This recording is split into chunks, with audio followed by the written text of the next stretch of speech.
Let's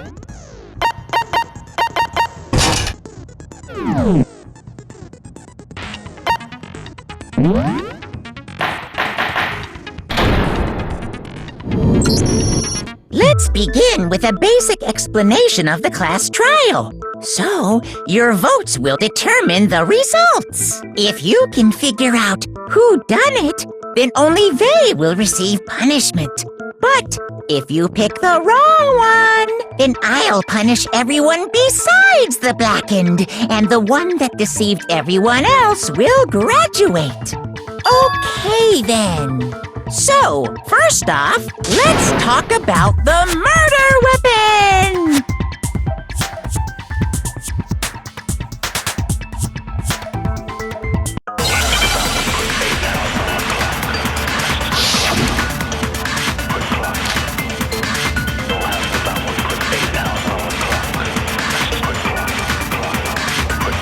Chihiro's fatal injury.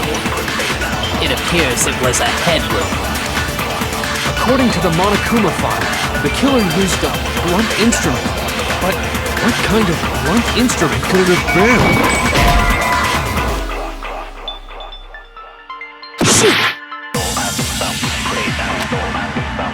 Chihiro's fatal injury. It appears it was a... According to the Monokuma file, what kind of blunt instrument could it have been? I bet it was an iron pipe. No, it's wrong!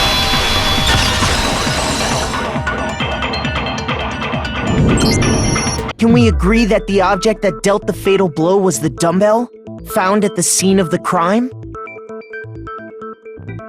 It was covered in blood, and there was nothing else at the scene that could have caused that kind of injury. And the wound on the victim's head is consistent with the shape of the dumbbell. As far as I'm concerned, there's no mistake and no room for doubt on this one. You looked at her head wound? Yes! That's so creepy! If you don't mind, I will proceed from here. Let's move on to discussion of the culprit. Although, I believe the criminal behind this heinous act is already quite clear. What? For real? Chihiro's killer is the fiendish serial killer, Genocide Jack.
The culprit is Genocide Jack. I'm sure. Case closed, as far as I'm concerned. But that's impossible! Why? What makes it impossible? Well, I mean, come on! There's just no proof for it. Hey, so, speaking of Genocide Jack, I don't know who that is!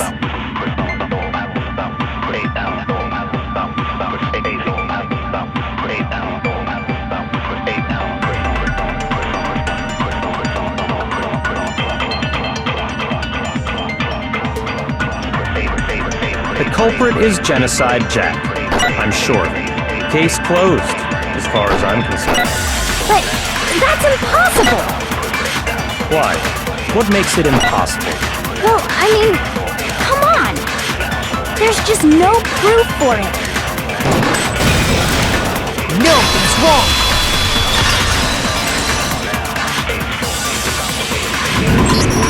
I might know one reason he could be involved. What? I found this file while I was looking around the archive in the library. I guess it's some kind of confidential file the police put together about the Genocide Jack case. What? That's kinda weird as shit, isn't it? What was something like that doing in the library? The why of it is probably more trouble than it's worth, so let's forget about that for now. More importantly, it outlines all the specifics of every Genocide Jack case in exceeding detail. According to the file, there appear to be two defining characteristics in every Genocide Jack case. The first is that a bloody message is found written at the scene of every murder. Oh, that's right. Booblust. No. It's actually bloodlust. But more important is the other characteristic, and it's something that has never been made public. Never made public? What the hell is it? Why don't you tell them, Makoto?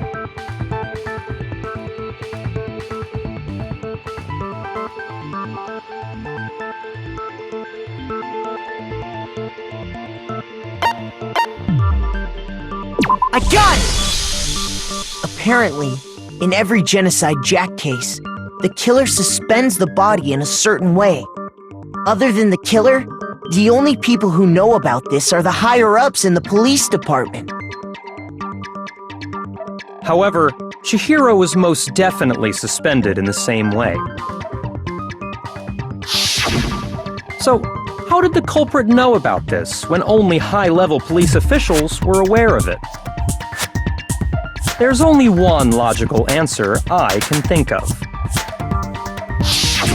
It's because the culprit in this case is the real Genocide Jack. No fucking way! You're saying Genocide Jack is one of us? Yes, in fact, it's Toko. What? Genocide Jack's true identity is Toko Fukawa. You lie!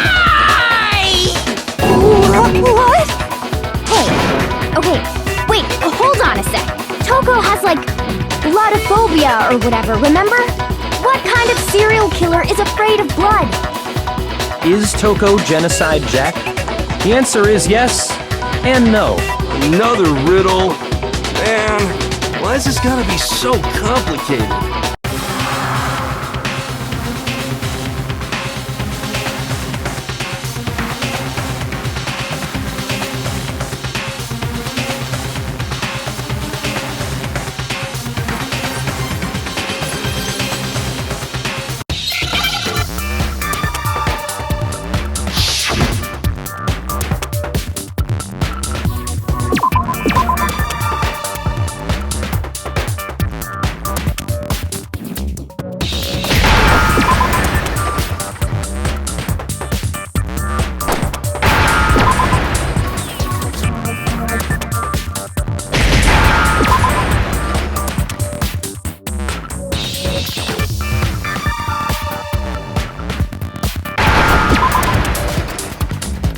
Now I understand!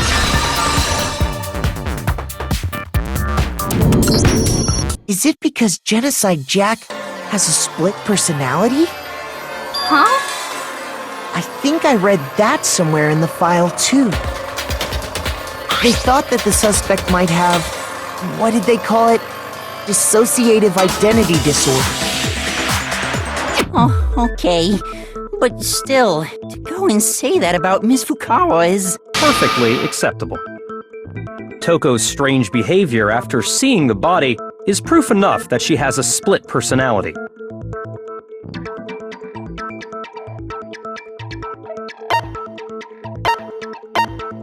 I got it! You're talking about how she started acting totally different than usual, right? That's right.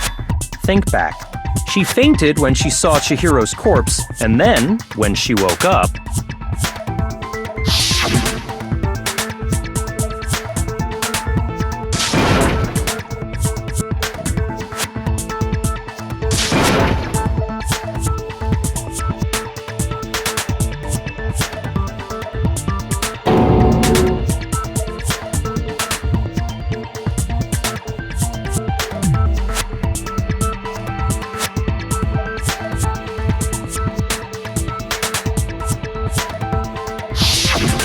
She was acting funny, that's for sure. That melancholy tone of hers completely disappeared. Don't go assigning adjectives to my tone without permission. Not to mention, once she regained consciousness and saw Chihiro's body again, she was utterly calm. In other words, within her is one personality that can't handle blood, and one that obviously can. So when Toko trapped herself in her room, it's because she was scared of Genocide Jack?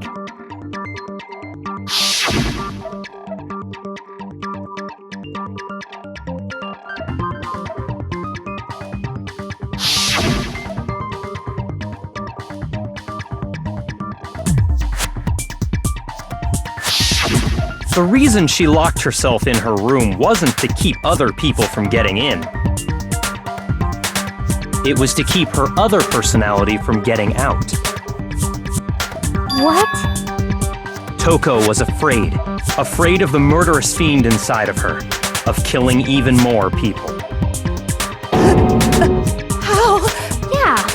How can you know all this? I do believe you misunderstood her. What she's trying to say isn't, how can you know all this? No, what she wants to know is, how could you tell them? Huh? Last night, just before Monokuma gave his motive speech, Toko and I had a strange conversation. She told me a most interesting story. She said a murderous fiend lived within her, and she was afraid it could appear and attack at any time. And that trepidation is what's caused her to have such a bleak attitude. Isn't that right, Toko? This is all a lie. Right, Toko? You said you wouldn't tell anyone. What? You promised! I can't believe you lied! You have only yourself to blame. You came to me with your tragic little story. I didn't ask you to. This is the real world, not some romantic fantasy fairy tale. Besides, you broke your promise first. You said that as long as you were here, no matter what, you wouldn't let Genocide Jack kill anyone. But in spite of that promise,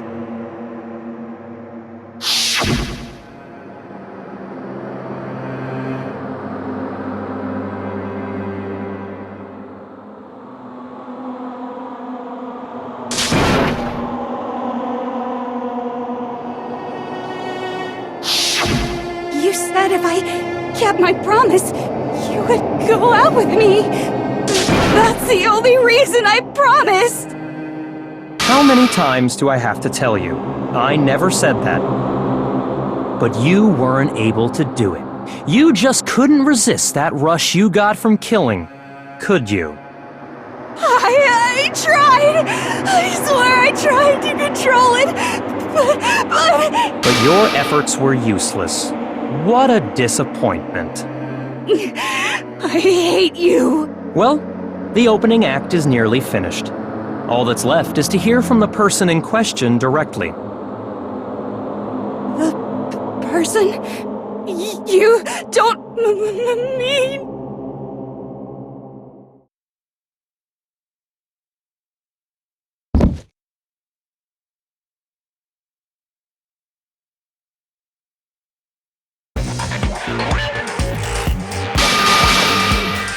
Hello there! Is it me you were hoping to see? What the heck? So you figured it out, huh? Well, whatever. What are you gonna do? ultimate murderous fiend, Genocide Jack! Or better yet, let's go with Genocide Jill! What the fuck is this? Toko, what happened to you? Not Toko, that's a loser name, and what happened is a textbook split personality! So what if one of them happens to be a serial killer? You should turn a blind eye to one's faults.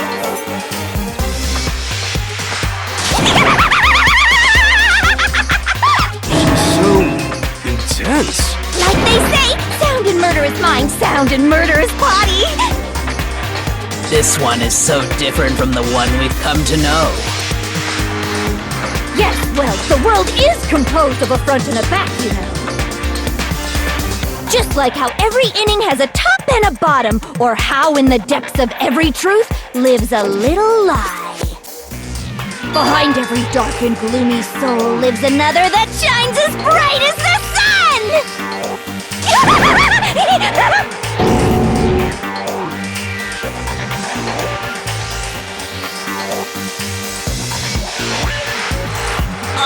Miss Jack, Jill, can I ask you a question? What's up? Some of us think you might be the mastermind behind our entire situation. What are your thoughts on that? Well, I'll tell you! I am the mastermind of all masterminds! Just kidding! Then it's not true? Of course it's not true! How dare you try to link me to that creepazoid! And another thing, the police and government and society in the outside world are totally powerless! I mean, they just let this idiotic bloodthirsty maniac go buck wild all over town! Sure, I'm a bloodthirsty maniac, but life is pain, right? To live is to hurt other people. It's a necessary evil if you want to survive. The act of living itself causes pain for everyone. Just kidding again! This should be enough to convince you. This murderous fiend is responsible for Chihiro's death. There's clearly a motive, so there should be no doubt. A motive? Remember what Monokuma told us? If someone didn't murder and graduate within 24 hours, an embarrassing memory or secret would be revealed. Well, let's assume that Toko's secret was about Genocide Jack. If a secret like that came to light, Toko's life would have undoubtedly been forever ruined. So she had a very clear motive to never have that side of herself exposed. Interesting. Very, very, very interesting. But sorry, as much as I hate to admit it, I'm not the culprit. Huh? But I cannot imagine anyone other than you could murder someone in such a bizarre fashion. Maybe so, but nevertheless, it's the truth. Do you really expect any of us to believe you? Yeah. I could never believe a word you say, you monster!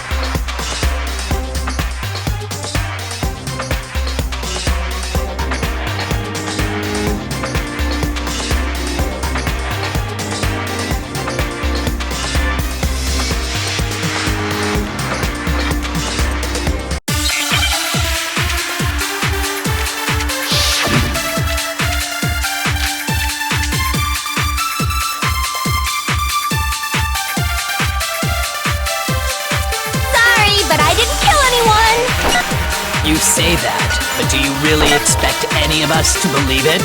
Perhaps if you had an alibi, that would change things. Oh, an alibi, huh? Now we're talking! When you compare your past murders to this incident, the modus operandi matches completely. No, that's wrong!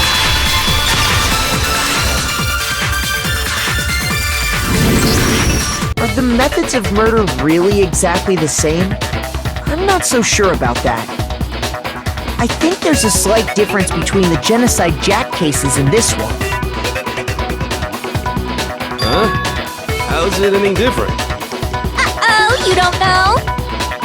Well then, human garbage, let me tell you! I murder with passion and conviction. I I consider myself a professional, and I have a very particular way of doing things. Imagine you go to a fancy Italian restaurant. They're very picky about the noodles, the sauce, everything. But what happened to Chihiro? It'd be like if that same Italian restaurant started using ragu or Chef Boyardee. This is no creation of mine! Let me rephrase that, in a way that maybe makes more sense. There are two clear differences between the Genocide Jack cases and this one.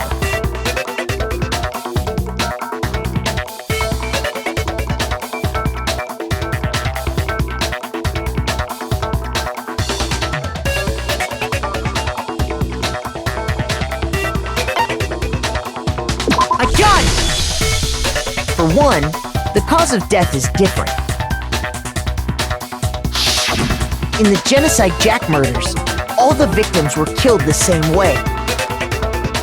According to the case file, they were all apparently killed with a pair of scissors. But Chihiro died from a blow to the head, right? Ah, yes. That is remarkably different from the other murders. Wouldn't it be strange for someone who kills the same way without fail to suddenly change their method? And there's more. One more conflicting detail. That's right! In my recipe of murder, if the bloody message is the tortellini, then the arrangement of the body would be the pesto sauce! Could you please stop comparing killing people to cooking? So, are you saying the other difference has to do with how the body was arranged?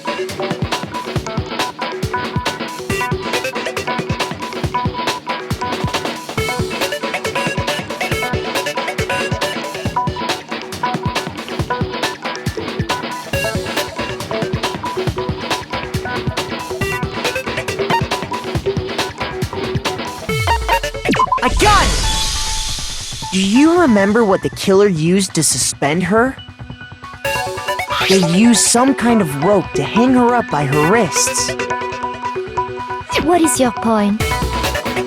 Well, in all the previous Genocide Jack cases, something else was used to suspend them. Specifically, pairs of razor-sharp scissors. And guess what? I use my own specially designed scissors for the murders and the arrangement! Like I said, I'm a professional, so naturally I'm very picky about the tools I use. And you know what else? Big Mac said there's two differences, but he's wrong! Big Mac? Are you referring to me?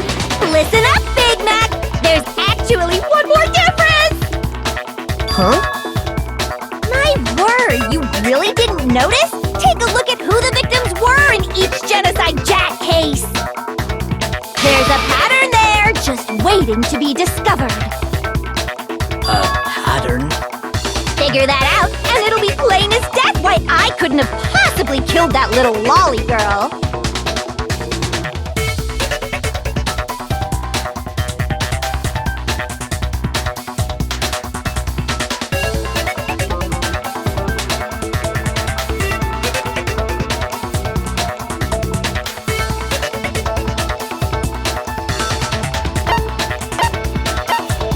I got it!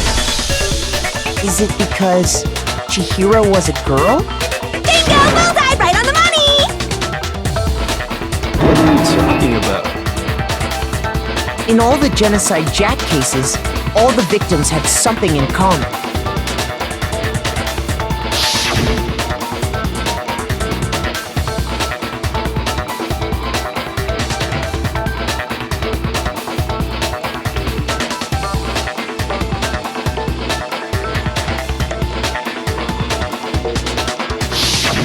They were all guys? That's right! The people I kill with such passion and conviction are all adorable little men! I can't believe I said it! I'm so embarrassed! The hell is wrong with you? I can't help it! I'm just a full-throttle boy-on-boy fangirl! And the hates it! But now I'm on the fast track to becoming a full-fledged man madam! So since Chihiro was a girl and not an adorable little man, you wouldn't kill her? Would an Italian chef suddenly start making ramen just because they're both noodles? Don't be stupid. I have too much passion and conviction to cross that line! That's the absolute reality of the one and only! We get it. You've clearly explained your hobby and your philosophy. But that's not all there is to it. It's a different matter entirely, when you're forced to kill in order to survive. Quiet, lowly cur! Lowly? Cur? I would never kill for a reason as petty as mere survival. And if by some fluke I did kill to survive, why would I bother with the message and arrangement? It'd make me the obvious suspect! That does make some amount of sense. Plus, whatever reason I have for killing, I would never leave out my prized scissors! Who would go out of their way to use a big, stupid, heavy dumbbell? Maybe you used the dumbbell because you couldn't find any scissors in the school? Any scissors? I don't just use any scissors! I only use my own set of high-class envy of the entire world scissors! Okay, whatever. There still aren't any in the school. Are you sure about that?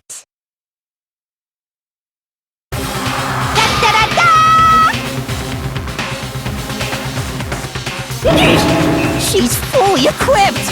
That's right! So I can go anywhere, anytime! Why would I resort to dumbbells or rope when I have my trusty scissors by my side? Go ahead, tell me I'm wrong! You can't, can you? Gutter dogs, all of you! Not to mention, I have no clue how to tie a good knot! So rope's totally out of the question anyway!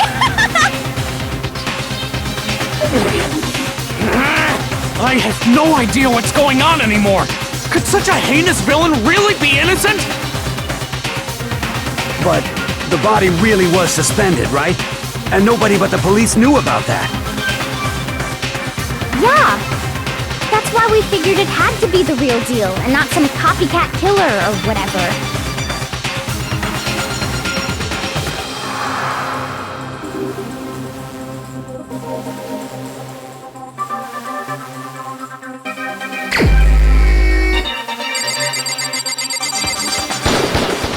Here's my answer!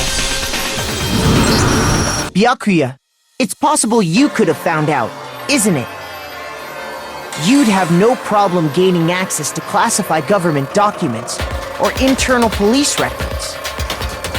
Plus, you'd already looked through the Genocide Jack file before this all happened, hadn't you?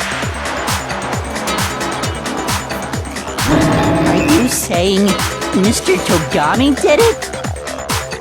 Then the reason you pushed the theory of Genocide Jack being the killer so hard was because you wanted to pin the crime on her. So, he rearranged the scene to disguise it and make it look like I put my stamp on it! The adorable glasses man was behind it all! Oh, I'm on fire! Well, Byakuya, what's your response? I see. So now the suspicion falls on me. Then I must ask, when would you say I began acting suspicious? Surely you must have an answer. Looking back and thinking about it now, the way you were acting right before we discovered the body was a little strange.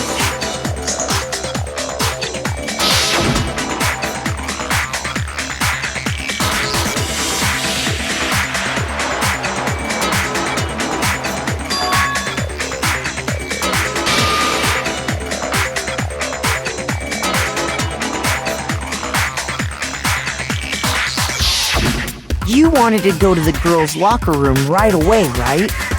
But since you're a guy... I should have naturally thought of the boys' locker room first. Is that what you want to say? The victim was Chihiro, a girl, Hence why I said we should check the girls' locker room. Nothing strange about that, I'd say. On the contrary, there's something very strange. Okay then, what's so strange about it? Go ahead, share with the rest of the class.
So, you said Byakuya was acting kinda weird before we found the body.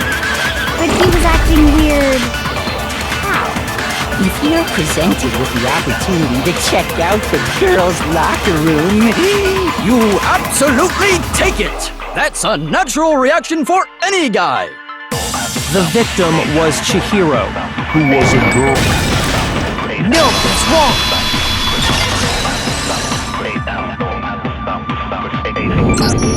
I'll tell you what's so strange about that. Because up until we actually discovered the body, we couldn't have known who the victim was. So your claim that you went to the girls' locker room first because Chihiro was the victim doesn't hold up. I see. That's a good answer, I must admit. Interesting. Very interesting indeed. But your reasoning is still too weak. Huh? What's wrong? Is that it? Surely you've got more than that. Go ahead. Show us.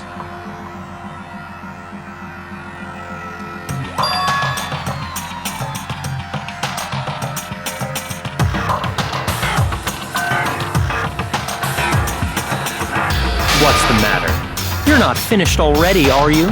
There must be more to it. There is. I think. There is more to it. Think about it. We just talked about the differences between this case and past Genocide Jack incidents. The proof you're looking for is hidden in there. Oh? Proof that I'm the culprit, you mean?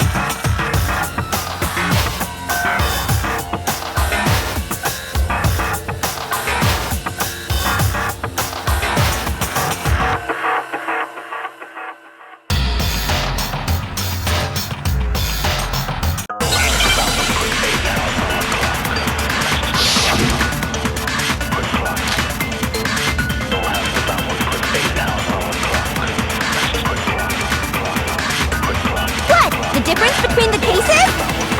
You want me to explain it again? When I want to kill, I use my very own special scissors. And I use those same scissors to arrange the body. But Chihiro was suspended with... It was some kind of rope. Was it not? That's right! It absolutely was! Then there must be something very fishy indeed about that rope. Hey, Byakuya, where'd you get it from, huh? I'd never seen that rope before in my life. Obviously, somebody else must have had it hidden away somewhere.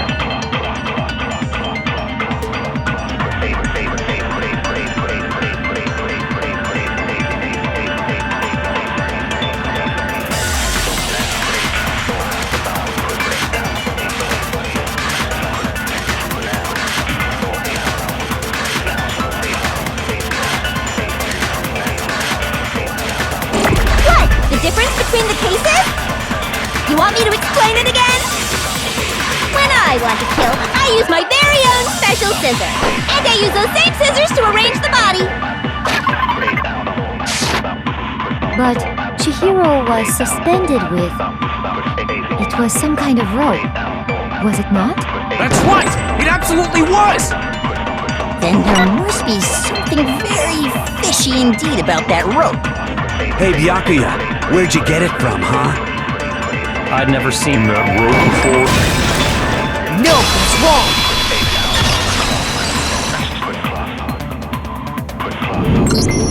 Actually, I'm pretty sure you have seen it before. Because, you see, that rope, or should I say, that extension cord? What? An extension cord? Byakuya, you've used the extension cord in the library more than once, haven't you? And the same extension cord that was in the library all this time went missing after the murder. And there's no way someone who uses that extension cord as much as you do wouldn't discover that fact. And Byakuya must be the one who took the extension cord. I can't imagine any other possibility. That's really what you think? Then your conclusion is something like this? I killed Chihiro in the girls' locker room, then hung her up and wrote that bloody message. I intentionally made it look like Genocide Jack was behind it. Is that about right?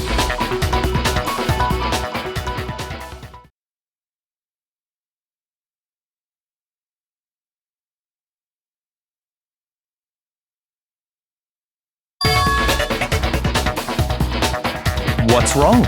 I asked you if you think that's what happened. Hell yes, that's what happened. So that's it, right?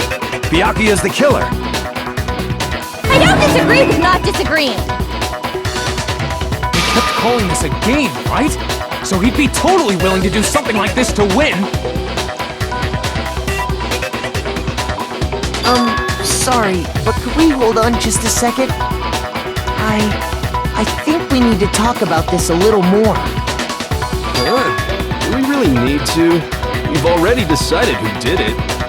I know, but still, there's something that's still bothering me. Is that right? And what, pray tell, is still bothering you?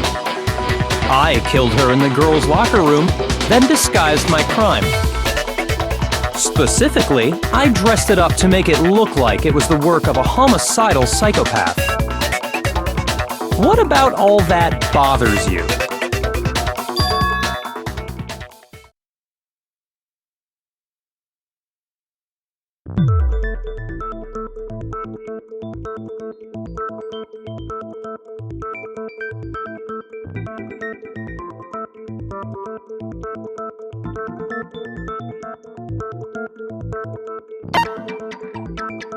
I got it! You say you killed Chihiro in the girls' locker room, right? But are you sure about that? Isn't it possible that the murder took place somewhere else? How disappointing. What kind of question is that?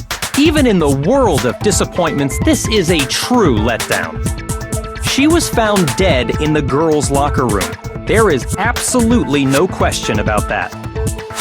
How could the scene of the crime have been anywhere else? Well, I think it's entirely possible that she was killed somewhere else, then carried there later, along with the rest of the murder scene. The rest of the murder scene? That was awfully specific. Please tell me you have a reason for saying all of that. I believe I do.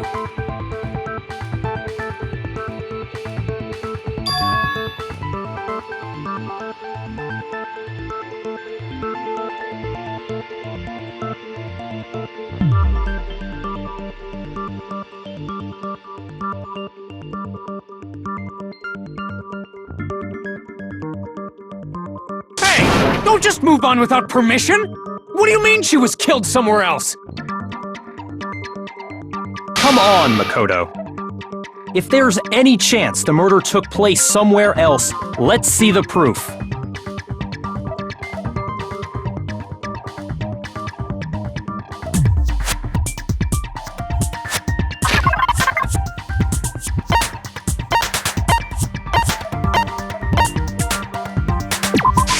I got it! The proof that she was killed somewhere else is the poster that's hanging in each locker room. Your proof is some posters? The poster in the girls' locker room was a picture of a big boobed supermodel. But don't you think that's kind of strange? Why would the girls' locker room have a poster like that? I bet those massive jugs of hers were totally fake! Meanwhile, the boys' locker room had a poster of the super popular boy band Tornado. Again, that doesn't really seem to belong in a boys' locker room. So you're saying that maybe the posters were switched? And there's one other thing I noticed about the locker rooms. You know what I'm talking about, right, Sakura? You're referring to my protein coffee, aren't you? Protein coffee? While I was in the girls' locker room earlier, I spilled some protein coffee on the carpet. But I noticed that after the murder, the stain had been totally scrubbed away.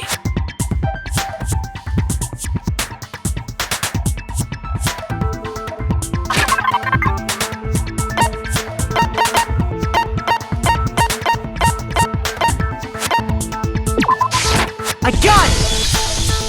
The stain on the girls' locker room carpet wasn't scrubbed away. In fact, I found it on the boys' locker room carpet. That's definitely the stain from my protein coffee. Then, does that mean that the carpets were switched too? But why would anyone do that? To move the murder scene from one locker room to the other. It's certainly plausible, don't you think?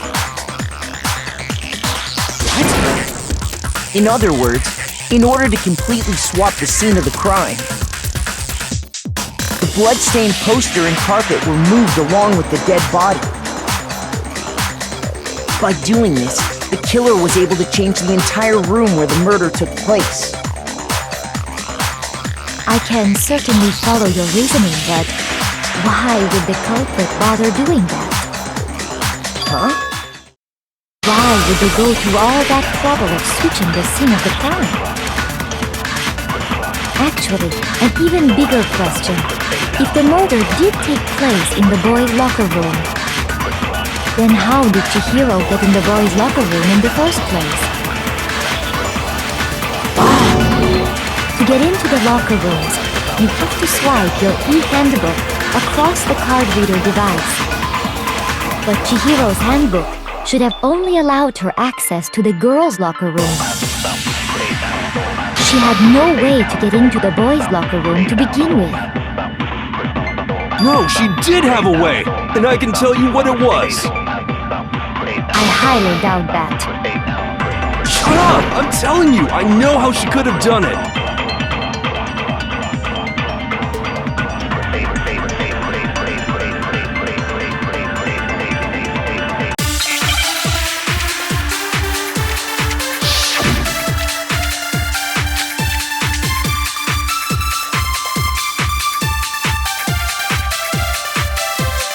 Is it really possible? Could Chihiro really have gotten into the boys' locker room somehow? Ah! I got it! She must have hacked her e-handbook! She was the ultimate programmer, after all. I'm sure that would have been no problem for her. No, I don't think that's it. She used the thing that was in the main hall. Huh? What thing? I'm talking about Leon's handbook, of course. If she had that, she could get into the boys' locker room no problem.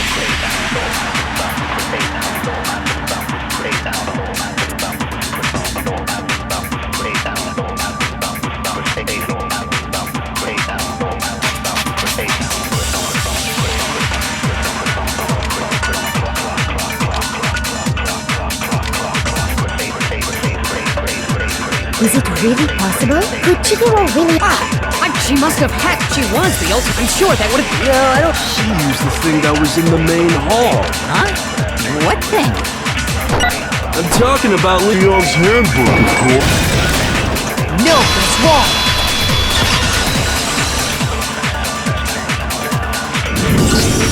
No, I don't think Chihiro used Leon's handbook. Why not? Because Leon's handbook was broken. Oh. Well, then, yeah, I guess that'd be pretty impossible, huh? I am struck silent by how quickly you gave up. Plus, isn't there a regulation against using someone else's handbook? Actually, the rule states that loaning your handbook is prohibited. It says nothing about borrowing one. In other words, you could borrow a dead person's handbook all you want, and you'd be safe. Yup. Hit the nail square on the noggin. Of course, if it were broken, that wouldn't make any sense anyway. So then, she must have hacked hers, like I said. She used her ultimate programmer skills and... Psst. You can't fix an e-handbook. The instant you open one up, a security buzzer starts blaring. So, if she didn't use Leon's handbook, and she didn't modify her own handbook... Maybe Mr. Naegi's initial assumption is just... wrong? It seems like there's no way she could have got into the boys' locker room. So I guess so. Okay then, I vote for Byakuya.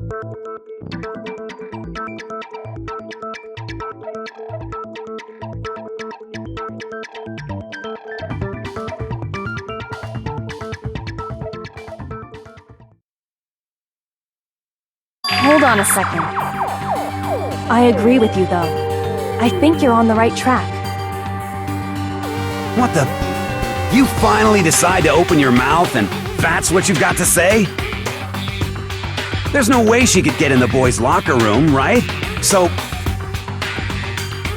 Why are you so sure she couldn't get in?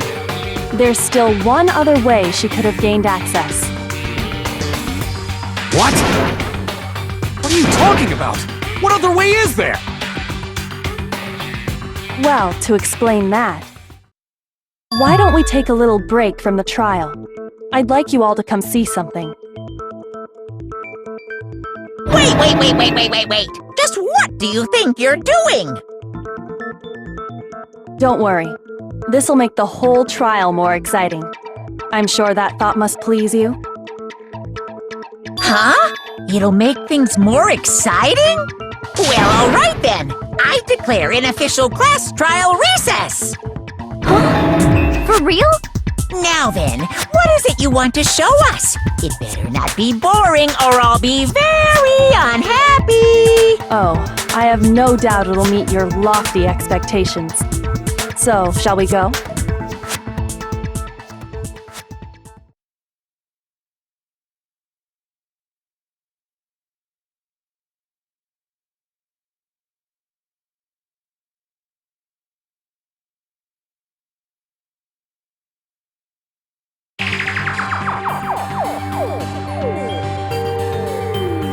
Girls' locker room?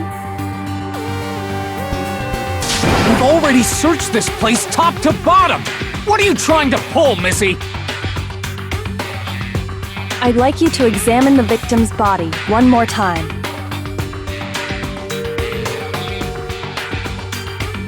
Be sure to examine the entire body very carefully. Take your time. Examine her carefully? Like using our hands? No way! It's probably best if I don't run my hands all over a girl's dead body. It's not that I'm creeped out or anything, it's just... based on religious grounds, you know? Very well. I'll do it. But you're a girl. You shouldn't have to touch a dead body. Just let one of the boys do it. No, it's okay. I think Chihiro would rather have a girl examine her. So just leave this to me. Sakura. What is this? Some kind of secret girl-on-girl action? Is that what you two are about? That's not it at all. Stop screwing around. Okay, here I go. I'm sorry, Chihiro. Please excuse the intrusion.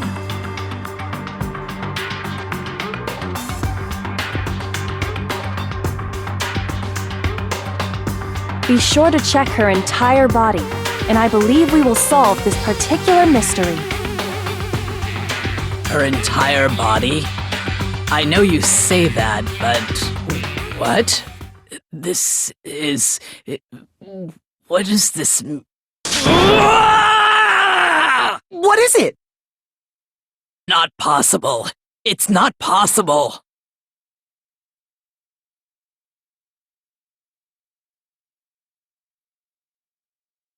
This girl is what? Is a boy!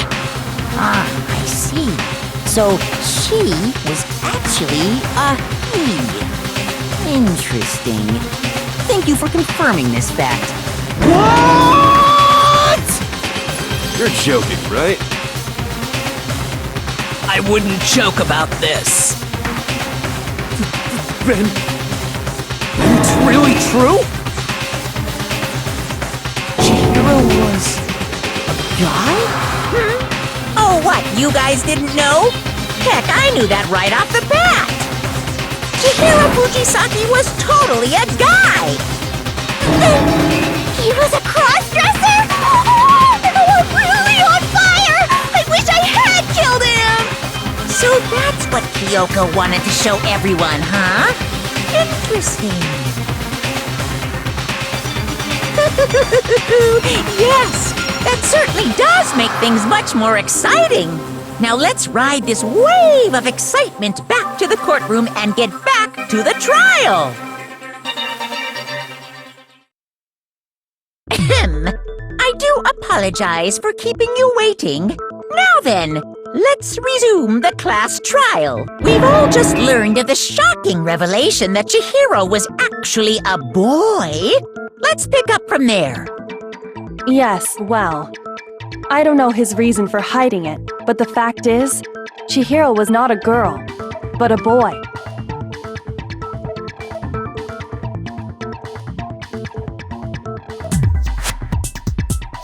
And because the victim was male, he would have had no problem gaining access to the boys' locker room.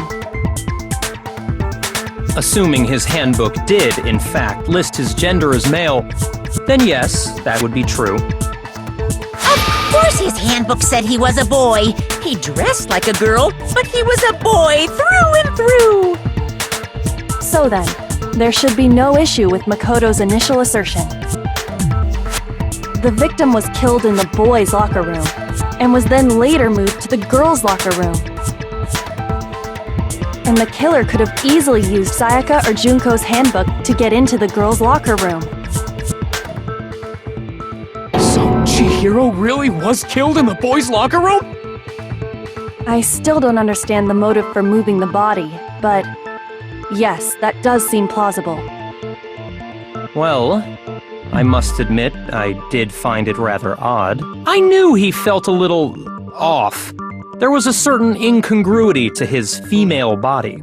This is the most titillating situation! So now everything has been connected.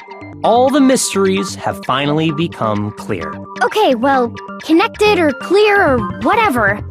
We still think you're the killer, remember? Very interesting. This has become very interesting indeed. He's off in his own little world. What about you, Makoto? After everything we've learned, do you still think Byakuya's the killer? Well, without a doubt, Byakuya is the one that made Chihiro's death look like Genocide Jack did it. But I think he might not actually be the killer after all. What? But aren't you the one who accused him in the first place? He just seems to be too easygoing about all this. Like he's enjoying us solving the mystery. The way he's acting, it makes it seem like it doesn't have anything to do with him. And you think that might be because it doesn't have anything to do with him? Plus, the evidence he left behind was a little too... how can I put it? Overt. He consciously chose to use the extension cord, knowing it could connect him to the murder. At least, that's how I see it. And Byakuya, when you found out the murder took place in the boys' locker room, it seemed to rattle you. And then again when you found out Chihiro was actually a guy. If you really were the killer, that stuff wouldn't have had any effect on you. So that's your thinking, huh? Well, it bothers me that you don't have more concrete reasons, but... it's fine. I guess I'll mark it as correct, for the time being. Mark it as correct? He's right. I am not the culprit. I just happened to come across the corpse in the girls' locker room and decided to alter it. Are you fucking with us right now? No, I am not effing with you right now. I'm telling you the truth. Well, I find it very hard to believe! Go ahead, find it very hard to believe. You're free to be executed along with the rest of us. If you're really telling the truth, then why? Why do you do that to his body? My reasons hardly matter right now. Uncovering the culprit is much more important, wouldn't you say? Now then, if it wasn't me, who was it? Well, I don't think I can say for sure without talking about it a little more. You're seriously gonna keep going? We're all good, aren't we? I thought it was clear Byakuya did it. No, I'm with Makoto. If there's any doubt whatsoever, we need to explore every possibility. Because if we're wrong, we all die here. That's true. Very well then. I'm with you too. Damn straight. Count me in. Do you not have a mind of your own? Of course I do. What am I, an ant or something? Anyway, let's discuss this all as a group one more time. We still have time to make our decision. That's very true. Our lives are all on the line. Excellent. Then shall we resume our game of hide and seek?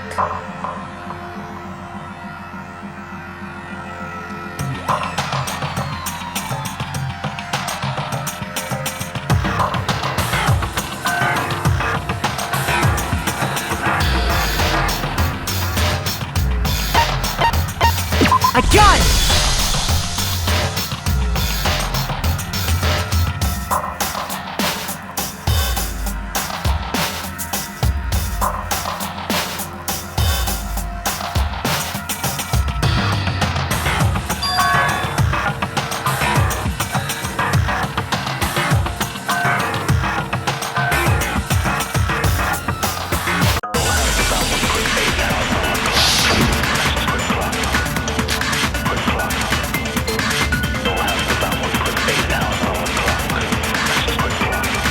Isn't there a single clue that might lead us to who did it?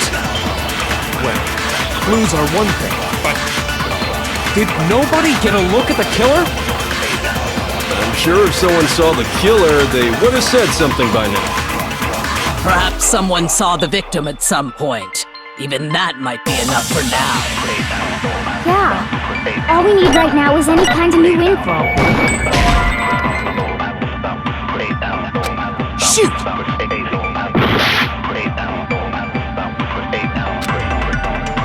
Isn't there a single clue that might... Well, did nobody get... I'm sure if someone saw the... Perhaps someone saw the victim. Yeah. All we need right now is any kind of new info. It's over. It's all over. You want to know who saw the victim? The killer. And only... No, that's wrong!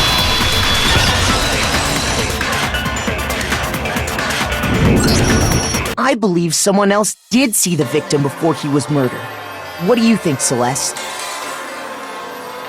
Now that you mention it, yes, I did see him. Huh? Really? Oh, but I suppose only Makoto knows about this. The rest of you had no idea, did you? That is why you're all making such ugly noises.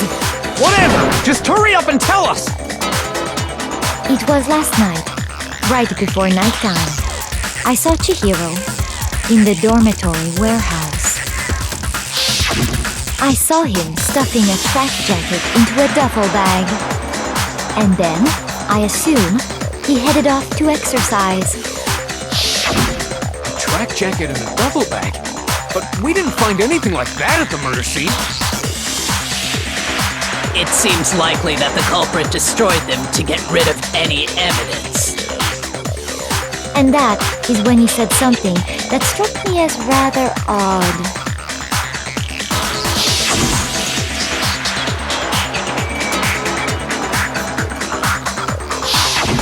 Chihiro told me he was in a hurry. But why would he be in a hurry? Only if someone were waiting for him, I should think. So, Mr. Fujisaki was on his way to meet with someone, and then they were going to work out together? But Hina and I had invited him to exercise with us plenty of times, and he always declined. Probably because he was afraid you'd find out the secret he was hiding, right? Which means that conversely, he must have trusted whoever he was meeting with very much. Enough so that he was willing to risk his secret being revealed. Oh, what a marvelous friendship! The point is, whoever he met up with is the culprit, right? So we just gotta figure out who it was. But knowing what we know, I can't even guess. No, you already have what you need to make the connection. Huh? You know who the killer is. Seriously? Who is it? Who's the killer? Think back to the track jacket and duffel bag the killer disposed of. Focus on the details of these items, and it should become obvious who was waiting for him. Are you sure about that? You really think we can figure out who did it based on 2 pieces of evidence that we don't have? What? You want to track down some fingerprints or something? Even if we had the equipment for that, we wouldn't know how to use it. As was noted, the evidence is already gone. There's nothing to get fingerprints from. Maybe, but we can make certain inferences if we just take the time to talk it out. Easy for you to say. But fine. Celeste, did you notice anything special about the bag or jacket? The bag was just a normal duffel bag from the warehouse. All the bags in there are the same, so I can't imagine what would make that one special. Well, if I remember right, there was a decent variety of tracksuits to choose from. Do you think there might be some connection between the culprit and Chihiro's jacket? Perhaps. Let's explore that and talk a bit more about the jacket he took.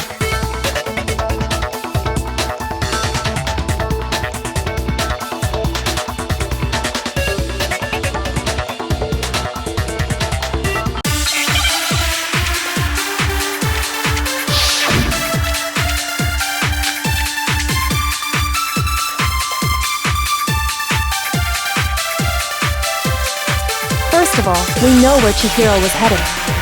He was on his way to go exercise.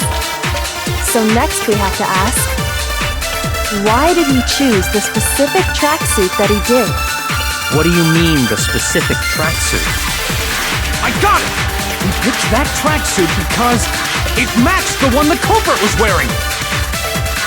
So, what you're saying is, the killer was wearing the same blue tracksuit as him? No, that's wrong!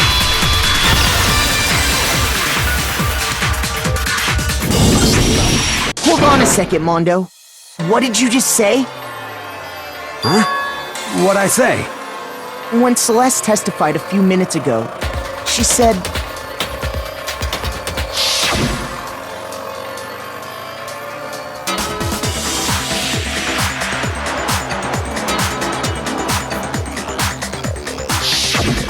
she never said anything about the jacket's color. So why did you say Chihiro's blue tracksuit? What are you? You just... Hey, Celeste, what color was Chihiro's tracksuit? As a matter of fact, it was blue? And before we began the trial, did you tell anyone that? The only one I told about any of this was you. Then, Mondo, how did you know what color Chihiro's tracksuit was? Because I just... I'm sure he saw the clothes at some point in the investigation. No, that can't be it. The bag and clothes were surely disposed of by the time we began our investigation. Then the only reason he could have known what color the tracksuit was is if he saw Cherry with it before he died! That's the only possibility! Cherry? Are you talking about Chihiro? So, how about it? Did you see the tracksuit or didn't you? Just by chance. I just happened to see it last night. He walked past me, and he was carrying the tracksuit in his hands. No, that can't be it either. According to Celeste's testimony,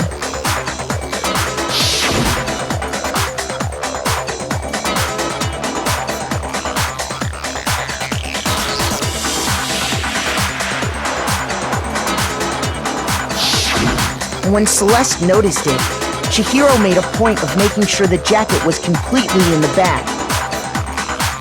If you just ran into him briefly, you couldn't possibly have seen what color the tracksuit was.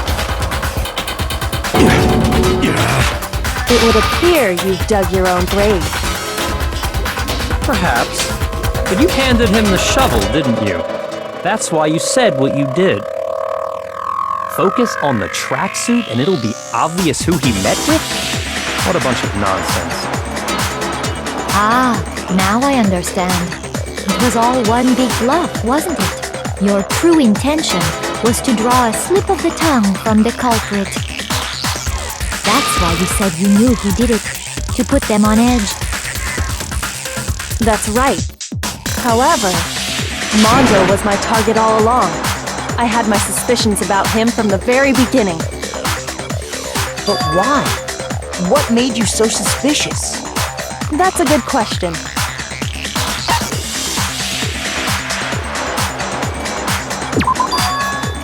There was a certain turning point that tipped me off. Maybe you didn't notice it, Mondo, but you tend to refer to men and women differently. You only call guys dude. For girls, it's chick. And after he was killed, you happened to refer to him as dude. Once I picked up on that, it occurred to me that Mondo knew something we didn't. You notice such a tiny detail? Are you a witch? She's a witch! You're positively frightful! No, I'm not the frightful one. Not nearly as frightful as someone capable of murdering a friend. Mondo, was it really you? Did you really kill Chihiro? I didn't kill anyone! You've been all over me, judging everything I say, putting words in my mouth. What gives you the right to treat me like a goddamn criminal? Yeah! He would never do something like that! This is a false accusation! It's true. My reasoning on that is pretty shaky. That was fast. Well, this does present us with a problem. It seems we are all out of leads. My time has nearly come. That's what my little ghost friend is telling me. Oh yeah, that reminds me. Hifumi, weren't you telling me you'd found some evidence? Really? What kind of evidence? Actually, no. Now that I'm thinking about it here calmly, it might not be all that relevant. Jeez, does your confidence just get up and walk away? It's fine, man. Just tell us. If you really insist, then,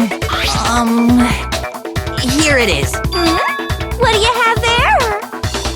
It happens to be an e-handbook.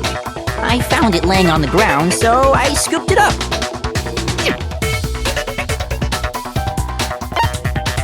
I got it! We know Chihiro's handbook was missing from the scene of the crime, right? For a fact. For a fact indeed. I was totally sure I'd found it. Then it must hold some clue about the culprit, right? Well, that's what I was hoping. But it's busted. It won't even turn on. I imagine the culprit broke it to get rid of any evidence after the murder. That's odd. I didn't think the handbooks were quite so fragile. You're right, they're not. They're totally waterproof and shock resistant. It would take an awful lot to break one. And yet, this one does appear to be broken, as is Leon's, sitting useless in the main hall.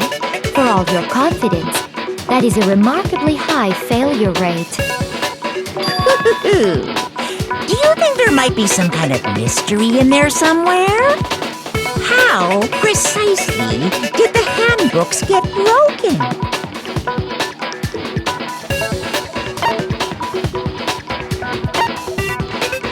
I got it! You already told us before that the handbook has one weak point, didn't you? You remember that? Sure, maybe I let that slip, but I never told anyone what the weak point actually was. But if the handbook is supposed to never break, and two of them broke in quick succession, then we can only assume that someone's figured out its weakness. You know what the weakness is, right, Monokuma? So, what is it? You're asking me? I think it's a necessary piece of information if you want this to be a fair trial. But if I tell you, and someone else decides to copy it, that would be very not good. Just tell us already! Why would we want to break our own handbooks? Oh well, I have a weakness for pushy demands. But you're sure you won't follow their example? Then allow me to make a special announcement. The weak point of my cutting-edge e-handbook is... when it's exposed to high temperatures for too long, it will suffer a meltdown and totally break! I flippin' knew it! You knew it?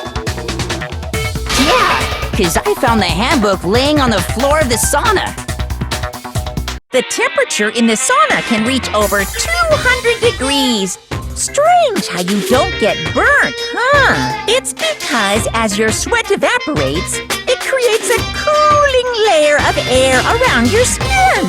If the hot air of the sauna were somehow pushed directly onto your skin, you'd definitely get fried. That layer of air would get blown away. That's why you may feel a burning when you move around. So when you're in a sauna, make sure to keep nice and still. Interesting. I learned one new fact today. That is a mere trifling speck of knowledge. Anyway, if you found the victim's handbook in the sauna, then the killer must have been purposely trying to raise its temperature in order to break it. meaning the culprit somehow knew its weakness. But how'd they find out? Monokuma said he didn't tell anyone, right? Indeed. Quite the mystery. What if they found out by accident? What do you mean by accident? What if the killer took their own handbook into the sauna, not knowing its weakness, and it broke? They'd realize it was broken, of course, and it wouldn't be hard to figure out why. And once they had Chihiro's handbook, they knew they had an easy way to dispose of it. I won't say it's not possible, but who would have done something like that? I don't know of anyone who took their handbook into the sauna. I might know someone who did. Whoa! Seriously? I think the one who may have taken their handbook into the sauna was...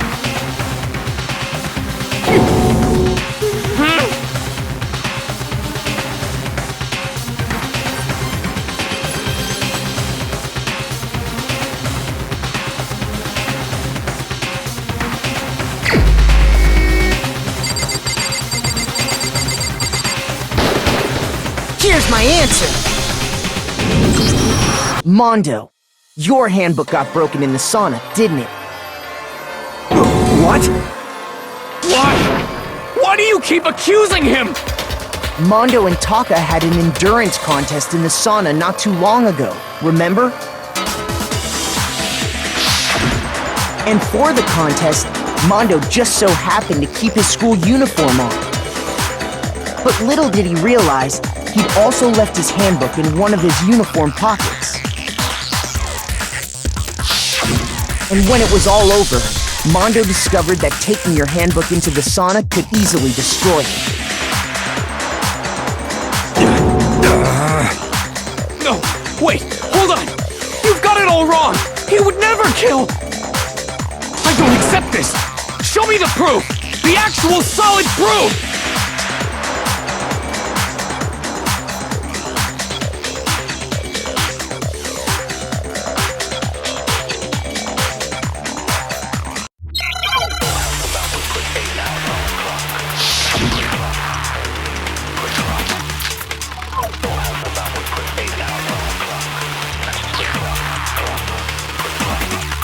Let's test Makoto's assertion. If what he says is correct, then Mondo, you broke your own handbook. In other words, if Mondo's handbook is actually broken, then that proves that what Makoto said is right. Well, my goddamn handbook works just fine! See? Look! Makoto was wrong after all! Mondo wouldn't hurt a fly!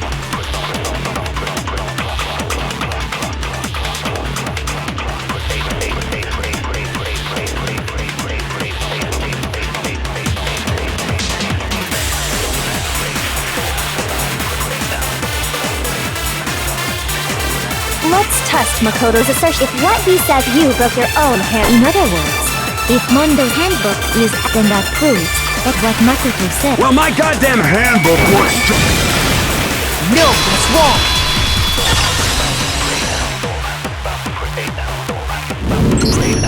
Mondo, the handbook you have right now, is it really yours? The fuck is that supposed to mean? The broken handbook that was in the main hall. Isn't that one actually yours? What the heck are you talking about? What I mean is, I think Mondo swapped his handbook out for one that actually works. I think he took Leon's handbook and replaced it with his own. After all, Monokuma said himself that Leon's handbook never should have broken. That's right! The punishment it suffered wasn't nearly enough to destroy it. So then, the broken handbook in the main hall is actually Mondo's, which would mean that the handbook Mondo has right now is actually Leon's, yes? But doesn't that violate the school regulation that says loaning out your handbook is prohibited? Well, here's how I look at it. There is a rule about loaning your handbook to another student, but if they're dead, they're not a student. It's kind of a gray area, I admit, but no worries. If anything, it just makes things more interesting. As such, I decree that exchanging handbooks with a corpse is not a violation of the rules. Well, Mondo, if I'm wrong about this, you're welcome to say so.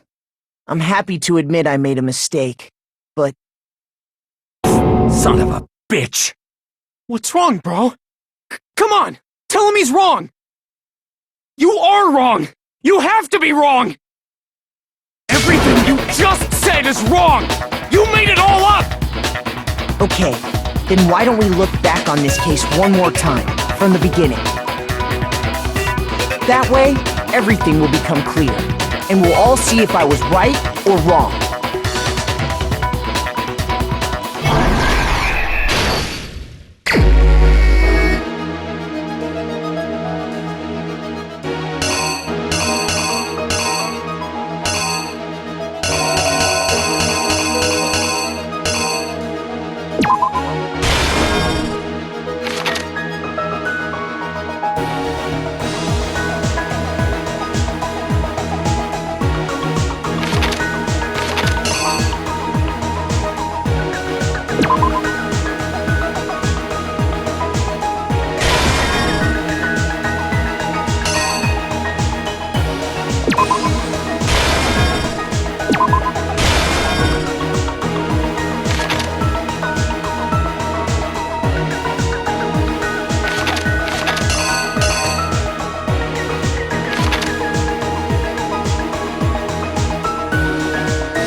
Here's exactly what happened.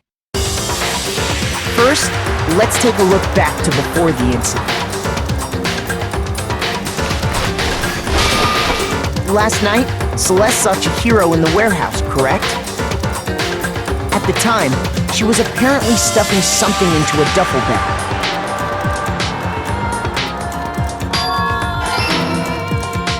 That something was a blue tracksuit. You can confirm this, right, Celeste?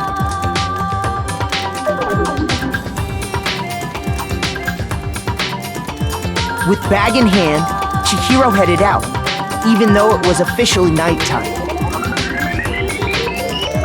she made her way to the locker room, specifically the boys' locker room. But how could the victim, who was apparently a girl, access the boys' locker room?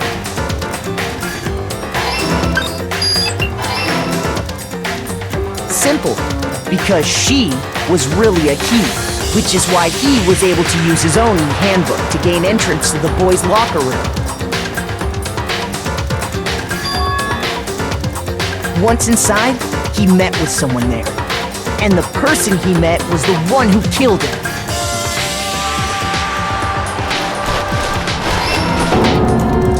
It seems likely that the killer grabbed the nearby dumbbell, approached the unsuspecting Chihiro,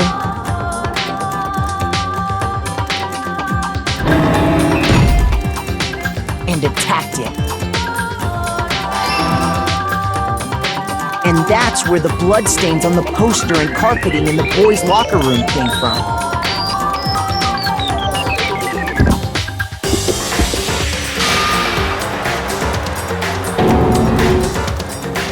It was likely in the heat of the moment. The body was arranged, but the murder itself felt unplanned.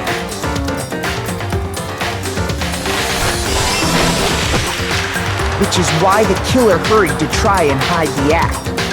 First, pulling up the bloodstained carpet.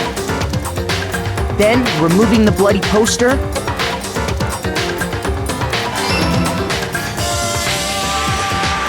And finally carrying the corpse into the girls' locker room. A girl's handbook was necessary to get into the locker room, of course. But this alone doesn't prove that the killer was necessarily a girl. After all, Sayaka and Junko's handbooks had been placed in the main hall. Using one of those, a boy could get into the girls' locker room without much problem. And that's exactly how the killer did it. With the carpet and the poster they brought with them, they got to work.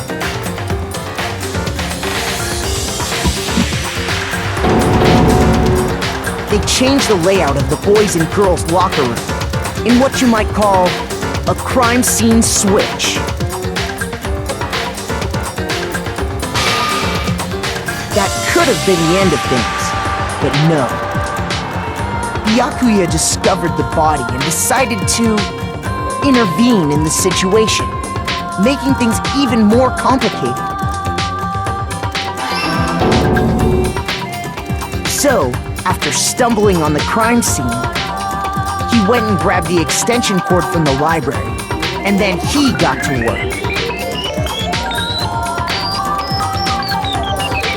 He used the cord to string up Chihiro's lifeless body.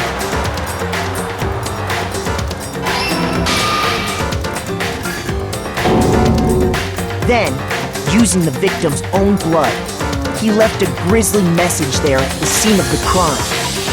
He wanted to create the illusion that Genocide Jack was responsible for the slaughter.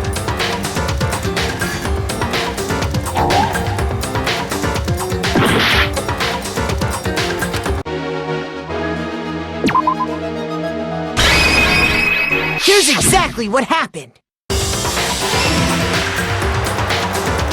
And around the same time that Byakuya was putting together this facade,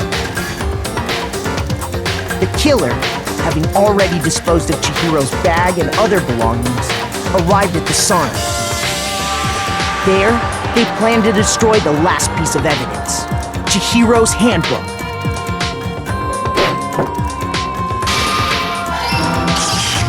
And just as the killer expected, the steamy sauna was enough to ruin the electronic gadget.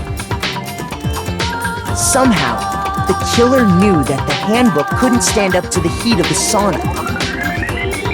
And the reason they knew that is because the sauna had already wrecked their own handbook. And that's how it all played out.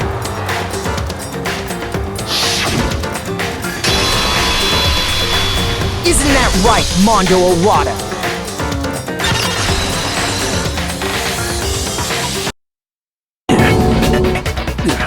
Wait! No! This can't be right! Where's your evidence? Yeah! Where's your evidence? You need evidence! You need proof! Without any proof, you can't pin any of this on him!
Show me some evidence! You're wrong! I won't listen! I refute you!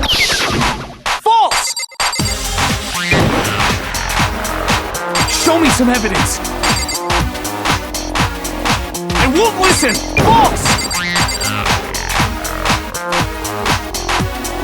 I refuse to vote! Show me some evidence! You're wrong! I won't listen! I refute you! False! Show me some evidence! Show me some evidence! This should prove it!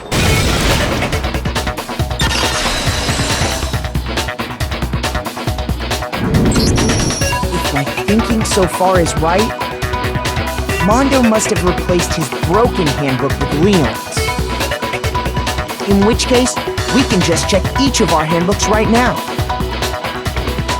Once we do that, we'll... We don't gotta do that. Huh? Yeah, I did it. I killed him.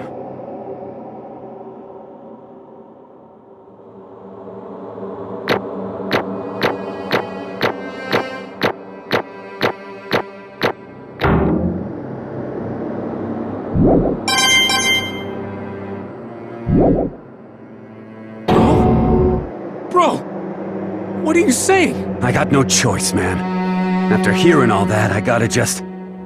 give up. Go ahead, Monokuma. Get it over with. Ask for the goddamn verdict. Roger that! Wait! Hold on! No waiting! No holding on! Time for the moment we've all been waiting for! Grab your lever and give it a yank! Who will you elect as the Blackened this time around? Will you make the right choice or the dreadfully wrong one? What's it gonna be? What's it gonna be?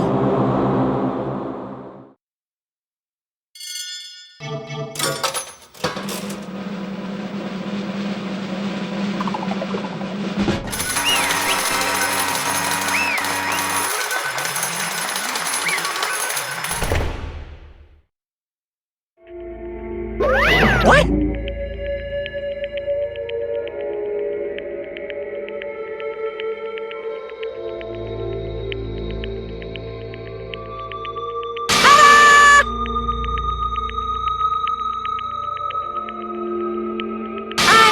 Unbelievable.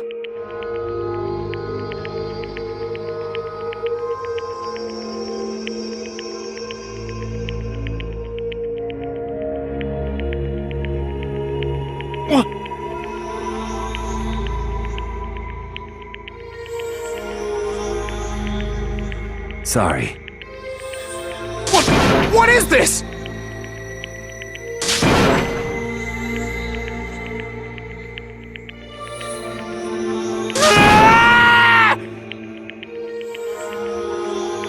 Now then.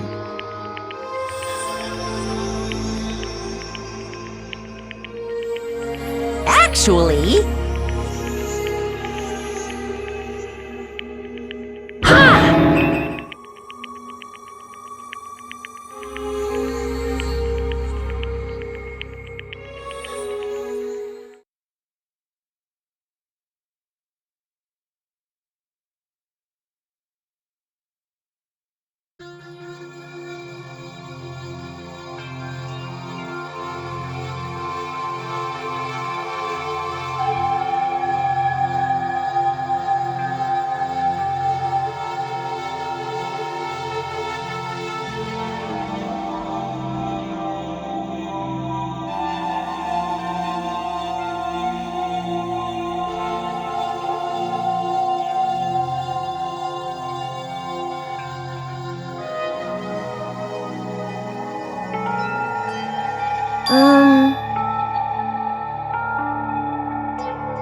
Weak.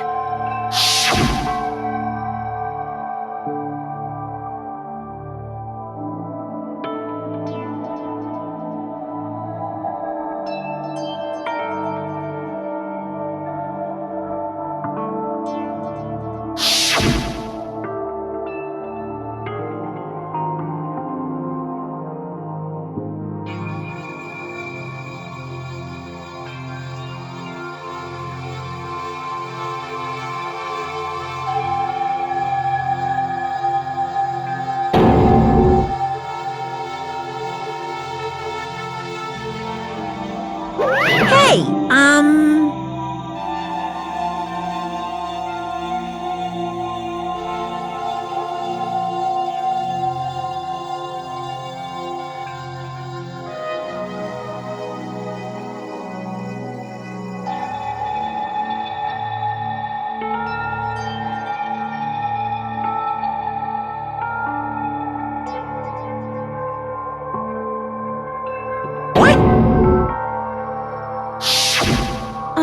I'm sorry.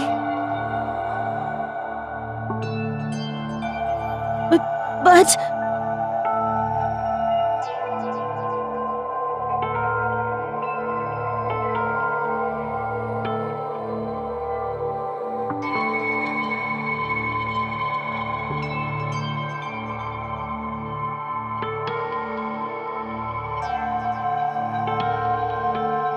That's right.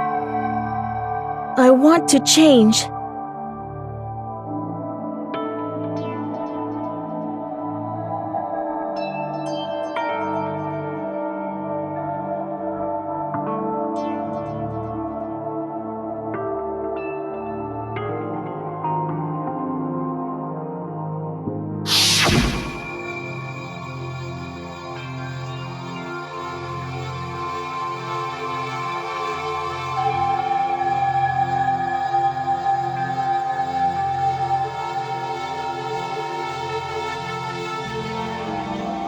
hey,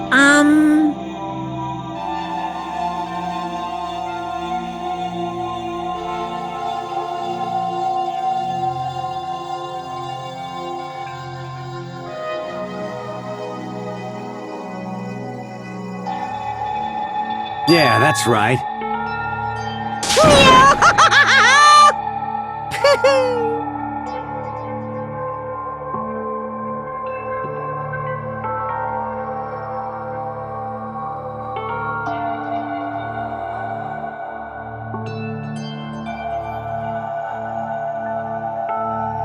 Uh-huh.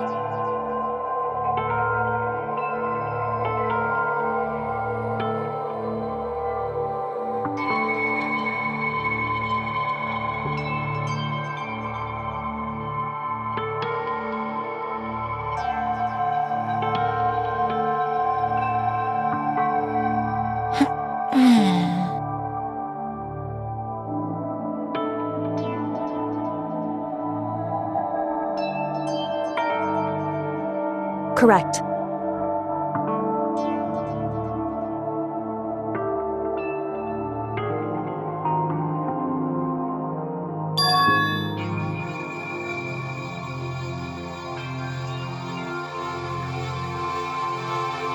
Indeed.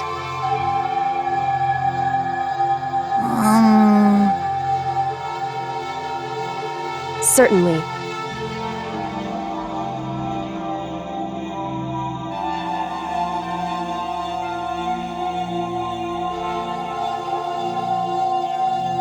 But... Because...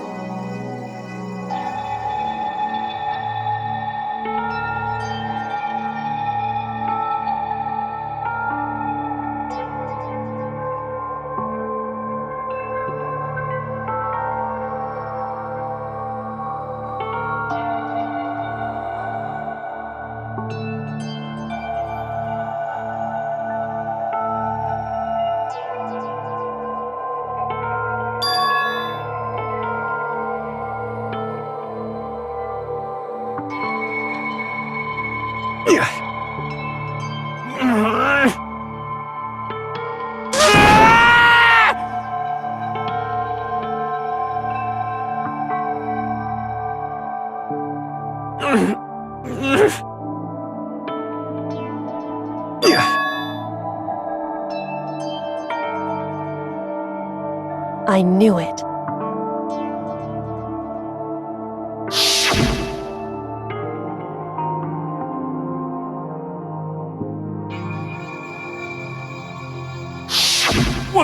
What is this?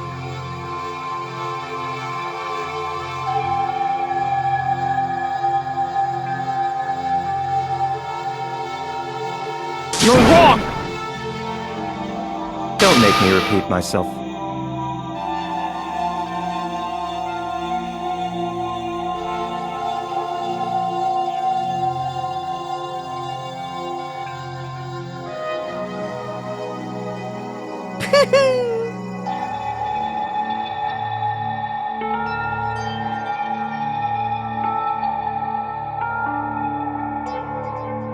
Hey,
I just...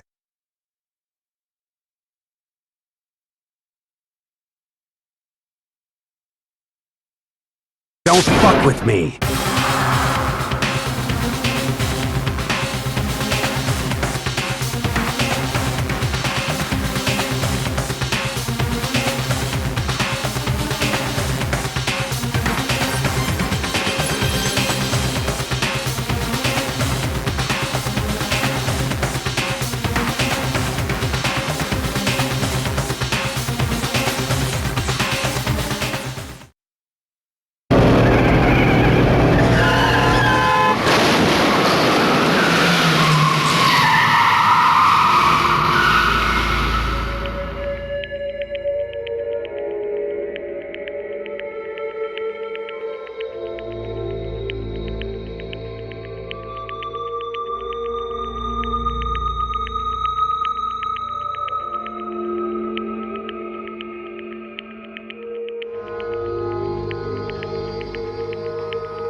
I just...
I just...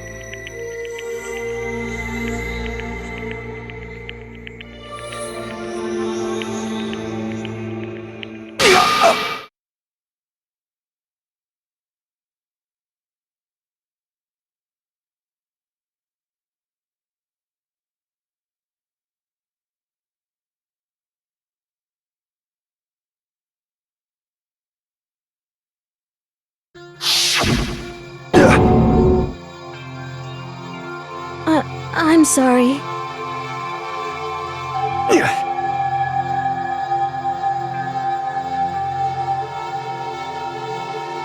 Huh?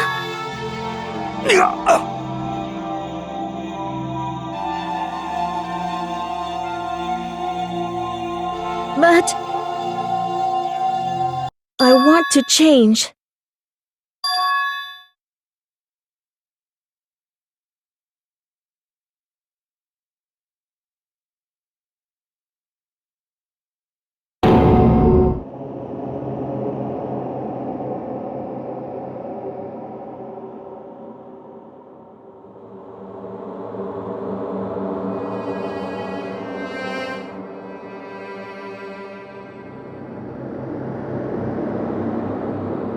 You piece of... What? What? Huh?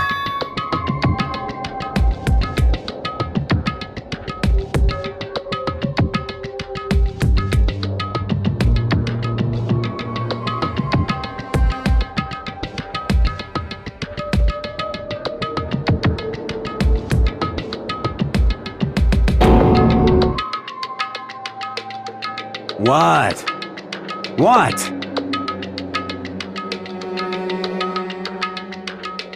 No!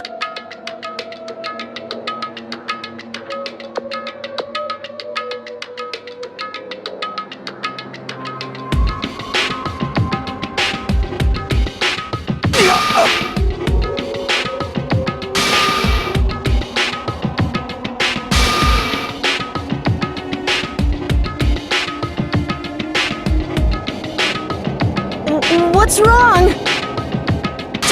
Damn you!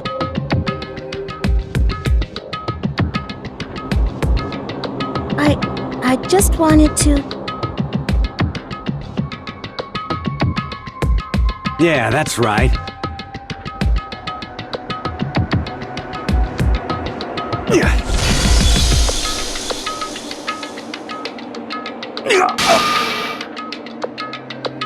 You son of a bitch!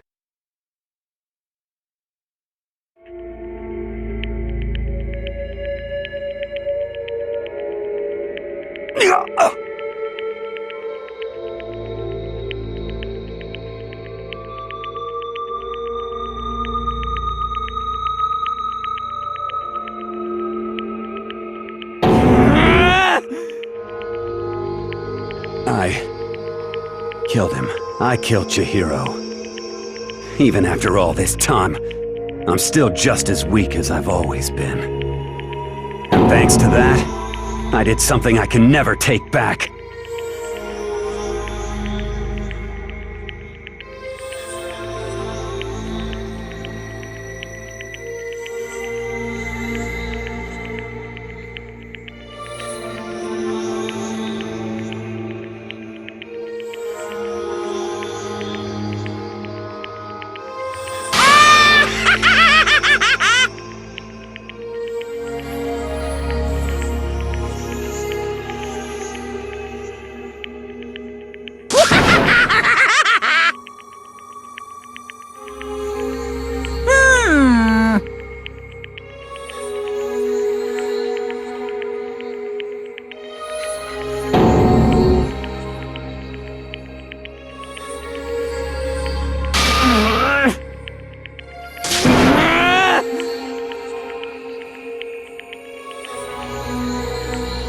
Yep.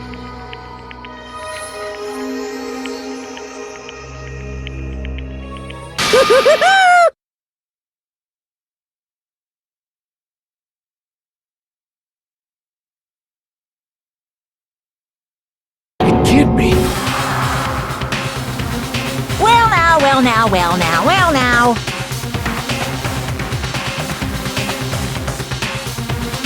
Ridiculous.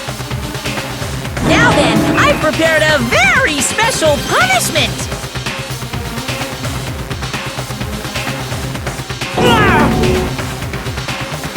Let's give it everything we've got! It's punishment time!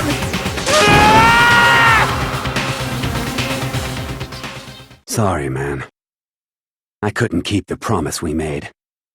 From one man to another.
This!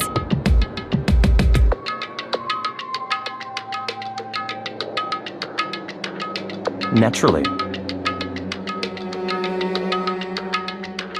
Hey.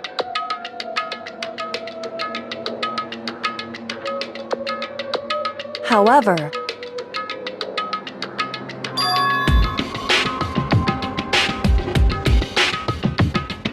What?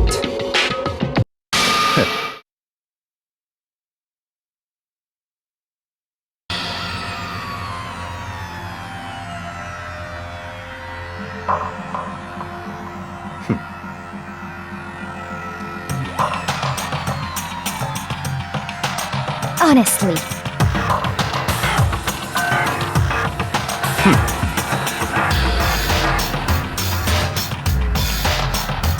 There is nothing to be done.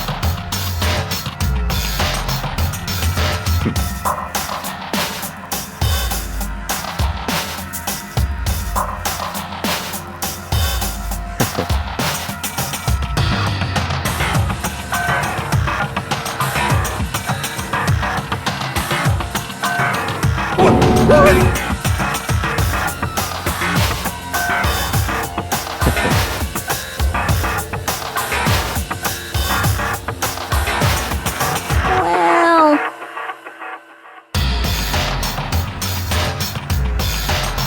That's right.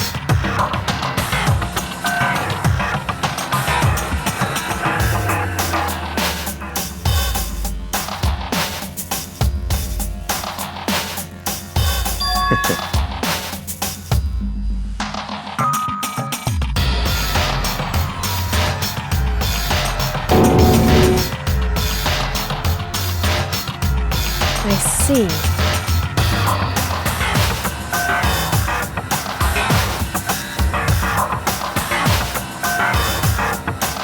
But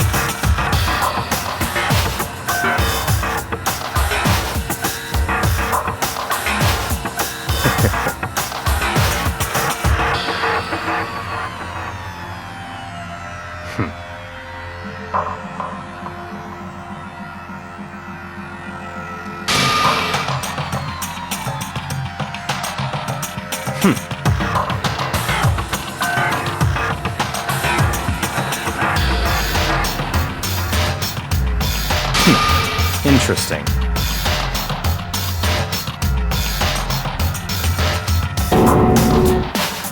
Correct.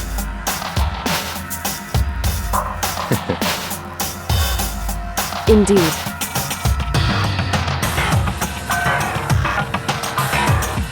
Hey, What's this? you.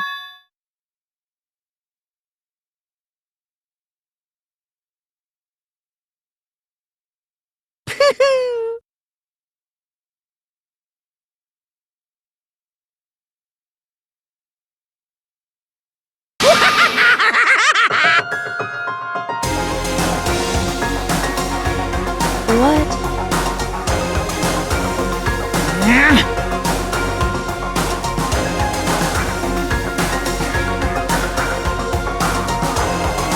Damn.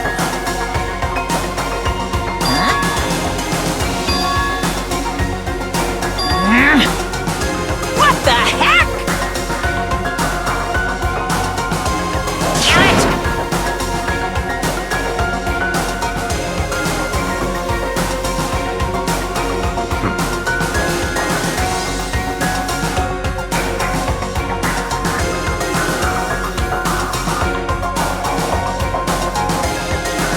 Ooh, how exciting!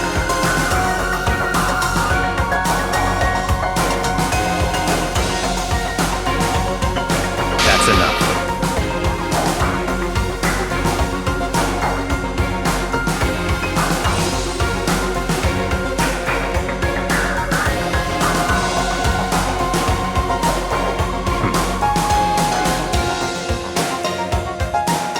In the name of my family.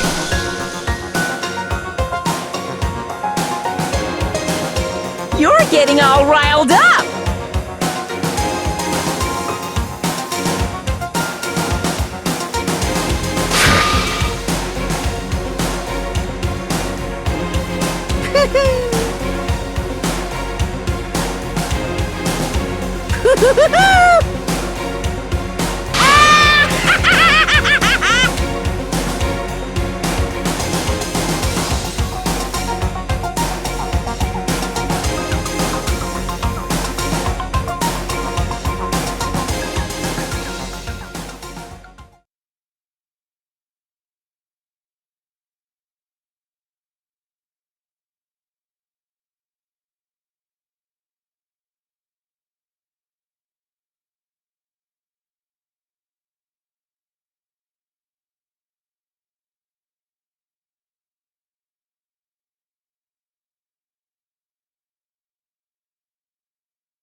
Well, anyway, like I was saying, this is a pretty good spot.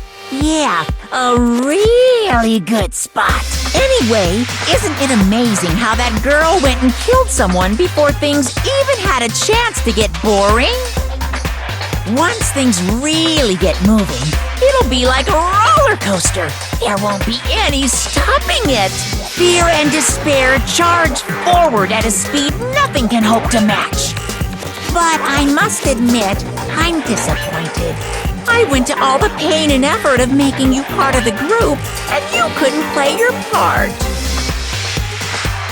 You do remember you were supposed to make the first move, right? Well, no biggie. Nothing we can do about it now, so just do your best to make things more exciting from now on, okay? After all, that's what everyone wants to see.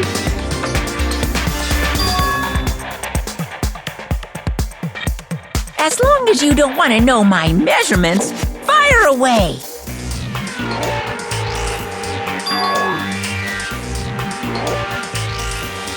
Ooh-hoo! My, you really took me by surprise there. I know I said you could ask anything, but... Super denied, ultra denied, demonic denied! Because you see, that's my ace in the hole. And nobody'd be dumb enough to reveal that, right? No matter how close they were to their friends.